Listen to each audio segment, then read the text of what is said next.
Hello बच्चों, स्वागत है आपका हमारे यूट्यूब चैनल ओम लर्निंग क्लास में। तो आज की वीडियो में हम लोग बात करेंगे पूर्वाधिकार अंशों के शोधन के बारे में। तो सबसे पहले हम लोग समझ लेते हैं कि पूर्वाधिकार अंशों का शोधन होता क्या है, यानी कि ये कहते किसे हैं। तो सिंपल सा है कि कंपनी द्वारा पूर्वाधिकार अंशधारियों को उनकी अंश पूंजी वापस करना ही क्या कहलाता है, पूर्वाधिकार अंशों का शोधन। अब आइए इसको अच्छे से समझते हैं, इसका मतलब क्या हुआ। देखिए, सबसे पहले आप ध्यान दीजिए कि निर्गमन क्या होता है। जब पूर्वाधिकार अंशों का निर्गमन हुआ होगा तो उस कंडीशन में क्या रहा होगा कि जैसे मान लीजिए कि ये आपकी कंपनी हो गई, ठीक, और ये आपका अंशधारी हो गया, यानी कि शेयर होल्डर हो गया, ठीक है। तो उस कंडीशन में क्या हुआ होगा, जब कंपनी निर्गमन करी थी अंश का, तो कंपनी ने क्या किया होगा, अंश जो है वो किसको दिया होगा, शेयर होल्डर को दिया होगा, यानी कि पूर्वाधिकार अंशधारी को दिया होगा। और उस टाइम जो शेयर होल्डर होगा, यानी कि पूर्वाधिकार अंशधारी होगा, वो उसने क्या किया होगा, उसने कंपनी को क्या किया होगा, नकद यानी कि एक तरीके से पैसा जो है वो दिया होगा। तो निर्गमन के टाइम में क्या हुआ, कंपनी ने अंश दिया अंशधारी को और अंशधारी ने पैसा दिया किसको, कंपनी को। शोधन जो होता है वो जस्ट इसका अपोजिट होता है, ठीक है। शोधन के केस में क्या होता है कि ये जो कंपनी है और ये आपका जो शेयर होल्डर है, इसमें जस्ट अपोजिट हो जाता है कि जब शोधन, यानी शोधन का मतलब होता है भुगतान, तो कंपनी अब क्या करेगी, कंपनी की जो पैसा इसने निर्गमन के टाइम पे लिया है वो पैसा अब कंपनी वापस कर देगी किसको, जिससे उसने लिया है, यानी कि अंशधारी को। और अंशधारी ने निर्गमन के टाइम पे क्या किया था, अंश लिया था कंपनी से, तो कंपनी का अंश जो है वो अंशधारी कंपनी को वापस कर देगा। तो बस इसे ही हम लोग शोधन कहते हैं। तो ये तो हो गया निर्गमन। और शोधन होता क्या, तो शोधन में क्या हो रहा है कि कंपनी जो है वो अंशधारी का पैसा उसको वापस कर रही है और अपना अंश वो क्या कर रही है, ले रही है। तो सेम वही कंडीशन कि जब कोई कंपनी अपने पूर्वाधिकार अंशधारी को उसका अंश का जो रकम है वो वापस करती है, तो उसे ही हम लोग कहते हैं पूर्वाधिकार अंशों का शोधन, यानी कि उनका भुगतान करना। ठीक, तो आई होप कि आप लोग को ये चीज़ समझ में आई होंगी। अब इसके बाद हम लोग बात करते हैं कि पूर्वाधिकार अंशों का जब कंपनी शोधन करती है तो जाहिर सी बात है उसके संबंध में कुछ न कुछ नियम कानून होंगे। तो वो नियम कानून क्या है, आइए एक एक करके उसे देख लेते हैं। तो सबसे पहले जो है कि कंपनी अधिनियम 2013 की जो धारा 55 है, इसमें वो नियम शर्तें बताई गई हैं जिनके आधार पर पूर्वाधिकार अंशारी अंशों का शोधन होता है। तो क्या है वो नियम शर्तें, पहला है कि पूर्णदत्त अंशों का ही शोधन।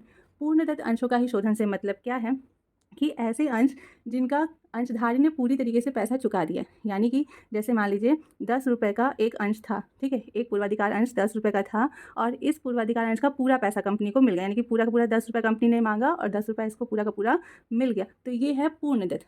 अब मान लीजिए कि एक अंश पूर्वाधिकार अंश जो है वो 10 रुपये का था, लेकिन कंपनी ने अभी तक सिर्फ और सिर्फ 8 रुपये मांगा है और 2 रुपये जो बचा है वो अभी कंपनी ने मांगा ही नहीं है, तो ये पूर्णदत्त नहीं कहलाएगा। क्यों नहीं कहलाएगा, कि अंश की वैल्यू तो 10 रुपये है लेकिन अभी तक कंपनी ने 8 रुपये ही मांगा है, तो ऐसे अंशों का भी क्या होता है, भुगतान कंपनी नहीं कर सकती है। या फिर एक अंश 10 रुपये का है और कंपनी ने 10 रुपये पूरा मांग भी लिया है, लेकिन जो अंशधारी है उस अंशधारी ने अभी तक सिर्फ और सिर्फ 7 रुपये का ही भुगतान किया है। जैसे जो कॉलिन एरियर का केस होता है वो केस अगर मान लीजिए आ गया है, तो उस कंडीशन में भी इसे हम लोग पूर्णदत्त नहीं मांगेंगे। पूर्णदत्त कब मांगेंगे, कि जितने का अंश है, यानी कि एक अंश अगर 10 का है तो 10 रुपये कंपनी ने मांगा हो और पूरा 10 रुपये कंपनी को मिल गया हो, ठीक है। ये कंडीशन जब पूरी होती है तो उसे हम लोग कहते हैं पूर्णदत्त पूर्वाधिकार अंश, और इन्हीं अंशों का भुगतान कंपनी कर सकती है। बाकी अगर ये दो कंडीशंस हैं, यानी कि एक अंश की जो वैल्यू है कंपनी ने अभी तक पूरी मांगी नहीं है, या फिर पूरी मांग तो ली है लेकिन उसे पूरा पैसा नहीं मिला है, तो उस कंडीशन में इन अंशों का भुगतान नहीं हो सकता। तो उसके लिए ये 3 कंडीशन पूरी होनी चाहिए कि जो वैल्यू है वो पूरी की पूरी कंपनी ने मांगी हो और उसका पूरा भुगतान कंपनी को हुआ हो, ठीक। तो पहली शर्त ये थी।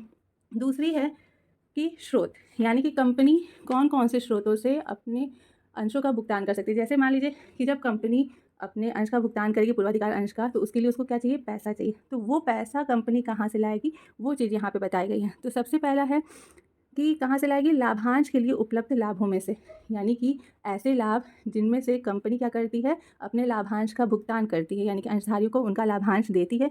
उन्हीं लाभों में से कंपनी क्या कर सकती है, अंशों का शोधन कर सकती है, यानी कि उन्हीं लाभों में का जो पैसा है वो यूज़ करके अपने अंशों का शोधन कर सकती है। अब यहाँ पर एक चीज़ और ये है कि कौन कौन से लाभ जो हैं वो लाभांश में यूज़ होते हैं, ये चीज़ हमें पता होना बहुत ज़रूरी है। तो आइए वो देखते हैं कौन कौन से लाभ हैं। तो देखिए, ये जो निम्नलिखित लाभ है, इन लाभों का प्रयोग जो है वो कंपनी अपने लाभांश के भुगतान के लिए भी प्रयोग करती है, और इन्हीं लाभों में से वो चाहे तो पैसा निकाल करके अपने पूर्वाधिकार अंशों का शोधन कर सकती है। तो कौन कौन से, सबसे पहले लाभ हानि विवरण, क्योंकि पहले हम लोग पीएल एप्रोप्रिएशन अकाउंट का यूज़ करते थे, बट अब नया नियम जो लागू हुआ है वहाँ पर पीएल एप्रोप्रिएशन अकाउंट का जो है प्रावधान वो हटा करके अब स्टेटमेंट ऑफ पीएल को यूज़ किया जाता है। तो वही लाभ हानि विवरण का जो लाभ है वो हम लोग यूज़ कर सकते हैं अपने अंशों के शोधन के लिए। दूसरा, सामान्य संचय, यानी कि जनरल रिजर्व का पैसा यूज़ किया जा सकता है। संचित कोष कोष यानी कि रिजर्व फंड, बीमा कोष इंश्योरेंस फंड, लाभांश समानीकरण कोष यानी कि डिविडेंड इक्वलाइजेशन फंड, कर्मचारी क्षतिपूर्ति कोष यानी कि एम्प्लॉयज़ कंपनसेशन फंड और कर्मचारी दुर्घटना कोष यानी कि वर्कर्स एक्सीडेंट फंड। इन 6-7 जो हमारे फंड्स हैं, जो भी अकाउंट हैं, इनका जो पैसा है वो कंपनी अपने पूर्वाधिकार अंशों के भुगतान के लिए प्रयोग कर सकती है। ठीक है, अब कौन से फंड का हम लोग यूज़ करेंगे ये हमारे क्वेश्चन पे डिपेंड करता है। हमारे क्वेश्चन में जो फंड जो खाते का पैसा दिया होगा हम लोग उस हिसाब से यूज़ करेंगे। अब यहाँ पे एक चीज़ और है कि इन लाभों का तो प्रयोग कंपनी कर सकती है, लेकिन ये भी जानना बहुत ज़रूरी है कि कौन से लाभ ऐसे हैं जिनका प्रयोग कंपनी नहीं कर सकती, तो उन्हें भी हम लोग देख लेते हैं।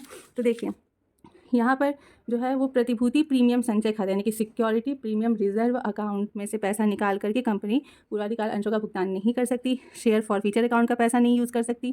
कैपिटल रिजर्व अकाउंट, विकास छूट संचिति यानी कि डेवलपमेंट रिबेट रिजर्व अकाउंट का पैसा नहीं यूज़ किया जा सकता। निवेश भत्ता रिजर्व, इन्वेस्टमेंट अलावेंस रिजर्व का यूज़ नहीं कर सकते। और लास्ट है कंपनी के समामेलन के पूर्व के अगर कुछ लाभ हैं तो उसे भी कंपनी जो है वो अपने अंशों के शोधन में यूज़ नहीं कर सकती है।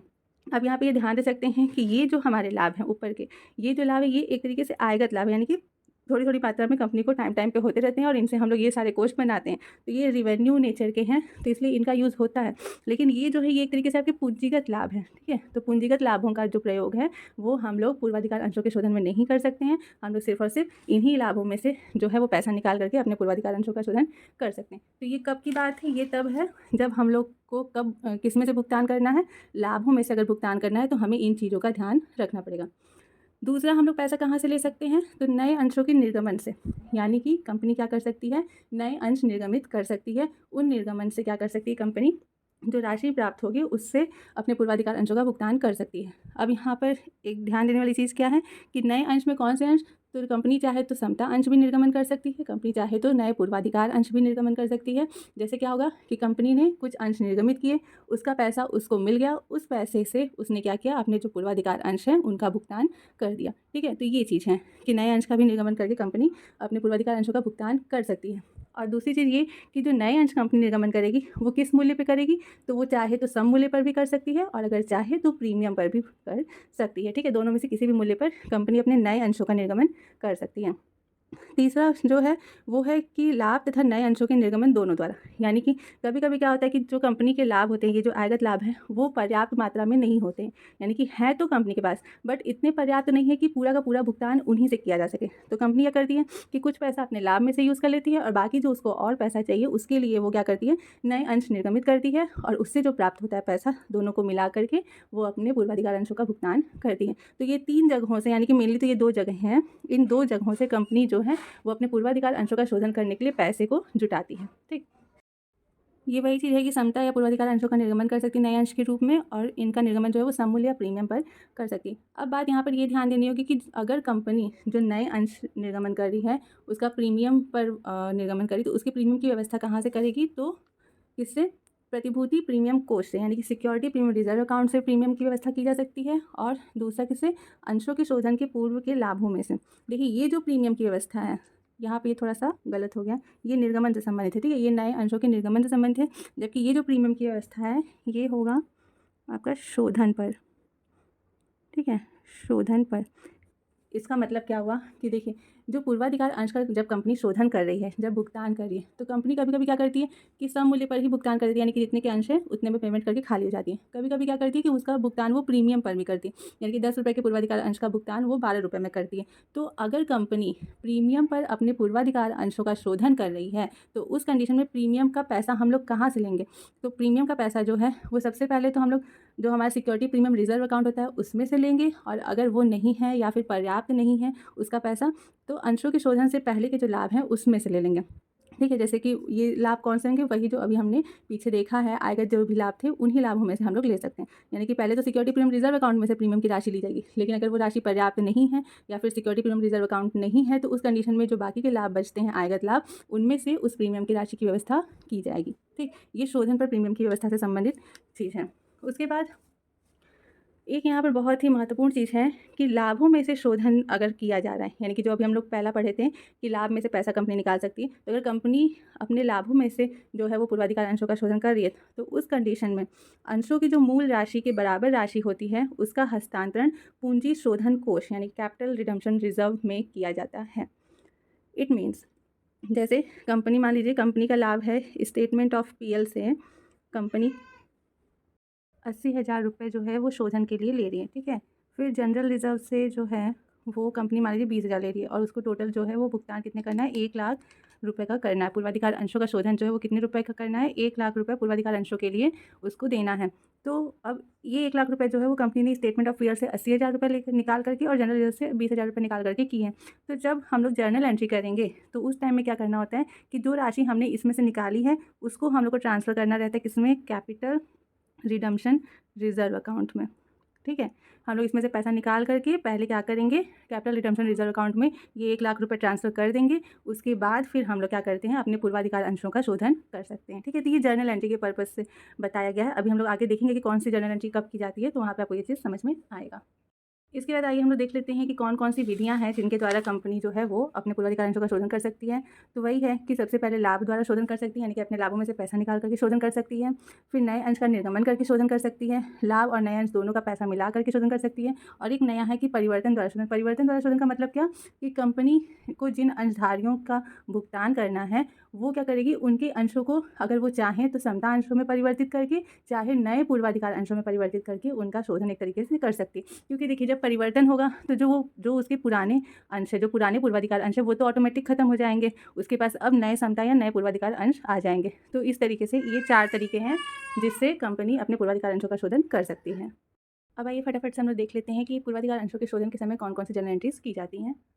तो सबसे पहला तो है कि आंशिक दत्त पूर्वाधिकार अंशों को पूर्ण दत्त बनाने पर। देखिए जैसा कि हम आपको वीडियो के स्टार्टिंग में ही बताए थे कि जो पूर्वाधिकार अंशों का शोधन तभी हो सकता है जबकि वो पूर्ण दत्त हो, ठीक है। तो अगर कोई अंश, पूर्वाधिकार अंश आंशिक दत्त है, यानी कि जैसे कि 10 रुपये में सिर्फ और सिर्फ 8 रुपये का भुगतान हुआ है, यानी कंपनी ने सिर्फ और सिर्फ 8 रुपये मांगे हैं, तो उसको 2 रुपये और चाहिए, तो कंपनी पहले क्या करेगी, अपना वो 2 रुपये और मांगेगी और उसके बाद वो मांग करके जब उसका पेमेंट हो जाएगा तो उससे क्या होगा कि वो पूर्वाधिकार अंश पूर्ण दत्त बन जाएगा, ठीक है। तो उसके लिए क्या करना होगा कंपनी को, जाहिर सी बात है कि जो लास्ट का पैसा अभी कंपनी को नहीं मिला वो कब मिलेगा, फाइनल कॉल में ही मिलेगा। तो कंपनी क्या करेगी, फाइनल कॉल मांगने की एंट्री करेगी, जैसा कि हम लोग सिंपल सा अभी तक करते आए। पिछले चैप्टर में आप लोगों ने बहुत सारी फाइनल कॉल की एंट्री की होगी। तो क्या हो जाएगा, हम लोग क्या करते हैं, normally preference share final call account debit करते हैं, बट यहाँ पे क्योंकि पूर्वाधिकार अंशों का हमें भुगतान करना है और तो ये रिडीमेबल होनी चाहिए, तो यहाँ पे क्या हो जाएगा, redeemable preference share final call account debit to redeemable preference share capital account, यानी कि यहाँ पे हम लोग फाइनल कॉल की मनी मांग रहे हैं, ये ड्यू हो रहा है और उसके जस्ट बाद क्या होगा कि हमें पैसा मिल जाएगा अपने अंशधारियों से, तो बैंक अकाउंट डेबिट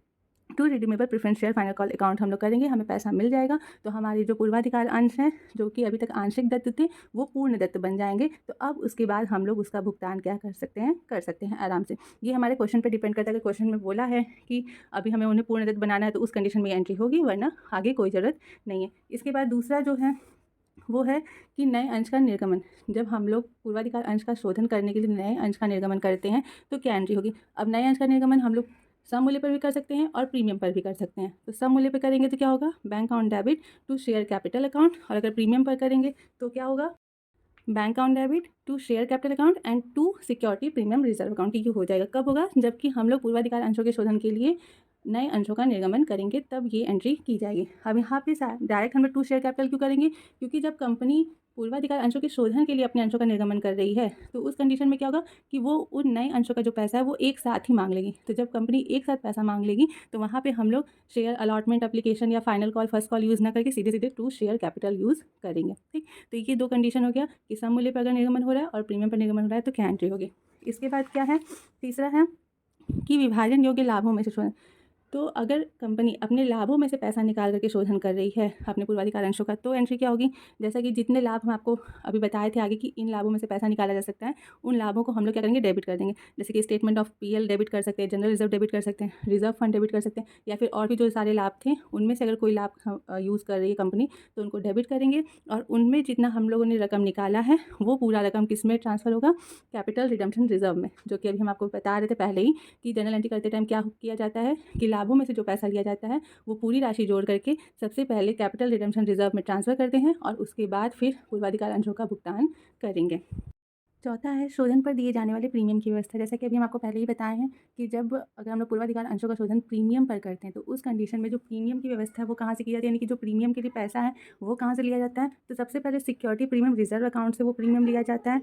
अगर उसमें सफिशिएंट पैसा नहीं है या फिर है ही नहीं तो हम लोग क्या करते हैं, जो बाकी के प्रॉफिट हैं, statement of PL, general reserve और बाकी की जो आयगत प्रॉफिट है जिसमें से हम लोग लाभांश ले सकते हैं, उनका यूज़ भी हम लोग प्रीमियम के लिए कर सकते हैं। बट मेनली हम लोग यूज़ क्या करते हैं, सिक्योरिटी प्रीमियम रिजर्व अकाउंट। बाकी अगर नहीं है ये तो और सारे जो हमारे आयगत लाभ हैं उनको यूज़ कर सकते हैं। इसमें से हम लोग प्रीमियम का पैसा निकाल करके क्या करते हैं कि जो अपने पूर्वाधिकार अंश हैं उनका, उनके जो प्रीमियम है उसका शोधन करते हैं। ठीक है, तो ये तो प्रीमियम से संबंधित हो गया। उसके बाद पाँचवीं एंट्री क्या होती है कि शोध्य पूर्वाधिकार जो अंश पूंजी होती है उसको अंशधारी के खाते में हस्तांतरित करना। यानी कि हमें जितना भुगतान करना है पूर्वाधिकार अंशधारियों का, यानी कि पूर्वाधिकार अंश पूंजी का जितना भुगतान करना है, हम लोग सबसे पहले उस अंश पूंजी को उनके अंशधारियों के खाते में ट्रांसफ़र करते हैं। तो अगर हम लोग पूर्वाधिकार अंशों का शोधन सम मूल्य पर कर रहे हैं तो उस कंडीशन में कैसे ट्रांसफ़र करेंगे, तो एंट्री होगी redeemable preference share capital account debit करेंगे to redeemable preference share holders account करेंगे। ठीक है, ये सम मूल्य पर है, यानी कि बस हम लोग शेयर कैपिटल दिखाएंगे जितना है और उसको ट्रांसफ़र कर देंगे उनके होल्डर के अकाउंट में।